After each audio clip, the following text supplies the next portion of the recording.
Hi! இது எங்க பக்கத்து வீட்ல பார்த்த 3 பூனைங்க. அந்த பூனைங்க வந்து சாப்பாடு வச்சதுனால, அந்த சாப்பாட சாப்பிட்டுட்டு இருந்தது. அந்த 2 பூனை அந்த இருட்டுல இருந்து பார்த்ததுனால, அந்த கண்ணு மட்டும் ரொம்ப பிரைட்டா டார்ச் லைட் அடிச்ச மாதிரி ரொம்ப ஷைனிங்கா இருந்தது. பூனையோட கலரும் பிளாக்கு. அதனால பிளாக் பூனை இருக்கிற மாதிரியே தெரியல இருட்டுல. அந்த கண்ணு மட்டும் ரொம்ப ஷைனிங்கா இருந்தது.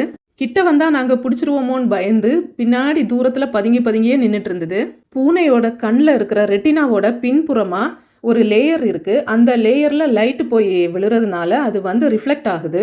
அந்த 2 கருப்பு பூனைங்களும் தான் பயந்துகிட்டு பதுங்கி பதுங்கி அங்கேயே நின்னுச்சு.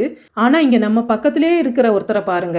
என்ன நடந்தாலும் பரவாயில்ல, யார் வந்தாலும் பரவாயில்ல, எனக்கு சோறு தான்டா முக்கியம்னு வேக வேகமா சாப்பாட சாப்பிட்டுட்டு இருந்தது. என் பொண்ணு அந்த பூனைய தூக்கணும்னு ஆசைப்பட்டதுனால அத வந்து தூக்கி வச்சு பார்த்துட்டு இருந்தா. பூனையெல்லாம் கையில தூக்கி வச்சா எங்க நிக்குது? அது வந்து வலிக்கிக்கிட்டு இறங்கி ஓடிருச்சு. மறுபடியும் தூக்கி கையில குடுத்தாங்க. ஆனா அவ அத தூக்க முடியாம மறுபடியும்